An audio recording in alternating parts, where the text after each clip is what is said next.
दोस्तों, आज के अपने इस वीडियो में हम लोग बात करेंगे कि चार्जशीट क्या होती है। आपने कई बार किसी ना किसी टाइम तो सुना ही होगा कि पुलिस के द्वारा चार्जशीट कोर्ट में फाइल कर दी, या तो आपने मूवी में देखा होगा या नॉर्मल अगर आपका कोई केस चल रहा है या आपने कभी अगर केस के बारे में जानने की कोशिश करी होगी या आपने कोई केस अगर देखा भी होगा तो आपने कभी ना कभी इस शब्द को तो ज़रूर सुना होगा, चार्जशीट।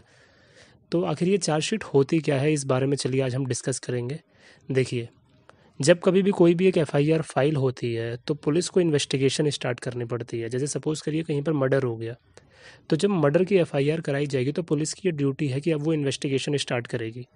देखिए, इन्वेस्टिगेशन को कंप्लीट करना पड़ता है एक नेसेसरी टाइम पर, बिना किसी डिले के आपको उस इन्वेस्टिगेशन को कंप्लीट करना होता है, ये पुलिस की ड्यूटी है। तो जब पुलिस पूरी की पूरी इन्वेस्टिगेशन कंप्लीट कर लेती है तो उसको एक रिपोर्ट बनानी पड़ती है जिसमें उन्होंने इन्वेस्टिगेशन में क्या क्या किया है ये सब उन्हें लिखना पड़ता है। तो वो जो रिपोर्ट बनती है, वो जो डॉक्यूमेंट होता है, उसी को हम कहते हैं चार्जशीट, जो कोर्ट में प्रेजेंट करनी पड़ती है इन्वेस्टिगेशन कंप्लीट करने के बाद। देखिए, इन्वेस्टिगेशन को कंप्लीट करने का भी एक टाइम पीरियड है। अगर उस टाइम पीरियड तक अगर पुलिस ने इन्वेस्टिगेशन को कंप्लीट नहीं करी तो एक्यूज ने चाहे कितना ही भयंकर क्राइम क्यों ना किया हो, उसे बेल मिल जाएगी। तो ये ध्यान रखिए, इन्वेस्टिगेशन को without any unnecessary delay complete करना मैंडेटरी है, पुलिस की ड्यूटी है। लेकिन पुलिस करती नहीं है, इसीलिए जो एक्यूज्ड है वो बेल पर छूट जाते हैं। तो ये समझिए, पुलिस की भी बहुत इंपॉर्टेंट ड्यूटी है। तो जब इन्वेस्टिगेशन कंप्लीट हो जाती है तो पुलिस जो पूरी रिपोर्ट बनाती है उसको हम पुलिस रिपोर्ट कहते हैं, और आम बोलचाल की भाषा में उसको चार्जशीट का नाम दिया गया है। देखिए, चार्जशीट और चार्ज फ्रेमिंग दोनों में बहुत बड़ा डिफरेंस है। सिर्फ इसलिए कि दोनों में चार्ज शब्द इस्तेमाल हो रहा है, इसका मतलब ये नहीं कि दोनों के दोनों सेम चीज़ है। देखिए, चार्जशीट तो आप समझ गए कि इन्वेस्टिगेशन कंप्लीट होने के बाद जो कोर्ट में प्रेजेंट करता है पुलिस ऑफिसर, उसको चार्जशीट कहते हैं। जो चार्ज फ्रेमिंग है वो कोर्ट करता है, वो कोर्ट का काम है चार्ज फ्रेम करना। तो ये बिल्कुल आप डिफरेंस अपने दिमाग में रखिए कि चार्जशीट और चार्ज फ्रेमिंग दोनों अंतर है। तो ये जो चार्जशीट है, आप इसको पुलिस रिपोर्ट भी कहते हैं, तो ये भी आप ध्यान रखिएगा, या 173 की रिपोर्ट। इन तीनों शब्दों का मतलब एक ही है कि पुलिस ने इन्वेस्टिगेशन कंप्लीट करके एक रिपोर्ट सबमिट करी है। पहला है चार्जशीट, दूसरा पुलिस रिपोर्ट, तीसरा 173 की रिपोर्ट, 173 की रिपोर्ट। ये तीनों एक ही चीज़ है।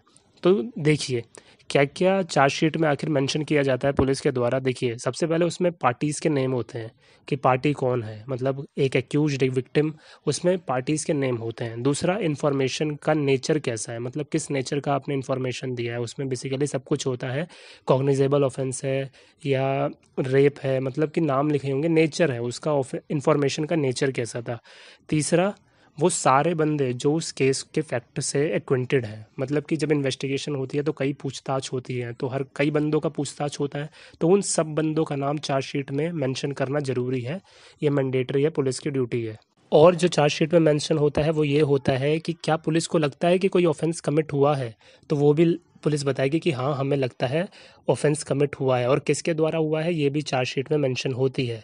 क्या आपने एक्यूज्ड को अरेस्ट किया, ये भी चार्जशीट में मेंशन करना ज़रूरी है। क्या एक्यूज्ड को आपने रिलीज़ किया है किसी बॉन्ड पर, विद और विदाउट श्योरिटी, मतलब बेल पर आपने छोड़ा है, बॉन्ड पे छोड़ा है, तो वो भी मेंशन करना होता है। क्या पुलिस वाले ने कस्टडी में उसे फॉरवर्ड किया था मजिस्ट्रेट के, वो भी लिखना होता है। और अगर कभी रेप का मामला है, जो सेक्सुअल हरासमेंट से रिलेटेड मामले हैं, तो जो चार्जशीट होती है उसमें मेडिकल एग्जामिनेशन ऑफ वुमेन, जो पूरी रिपोर्ट होती है मेडिकल एग्जामिनेशन की, वो भी चार्जशीट में अटैच करनी पड़ती है, वो मैंडेटरी है। तो पुलिस उस चार्जशीट में ये भी लिखती है कि मतलब कि उसके द्वारा क्या क्या एक्शन लिए गए हैं और क्या क्या एक्शन नहीं लिए गए हैं, ये सब कुछ उस पुलिस रिपोर्ट में, मतलब कि जो चार्जशीट है उसमें लिखना ज़रूरी है। तो आई होप आपको समझ आया होगा कि चार्जशीट आखिर होता क्या है। तो जब कभी भी अगली बार अगर आप चार्जशीट शब्द सुनते हैं तो प्लीज़ घबराइए नहीं, बस एक ये प्रोसीजर है जो पुलिस इन्वेस्टिगेशन कंप्लीट करने के बाद मजिस्ट्रेट के सामने एक रिपोर्ट सबमिट करती है, उसी को हम चार्जशीट कहते हैं। आई होप आपको वीडियो पसंद आई होगी। अगर वीडियो पसंद आए तो लाइक करिएगा, शेयर करिए और चैनल को सब्सक्राइब करिए। मिलता हूँ अगले वीडियो में, तब तक के लिए thank you so much guys, bye.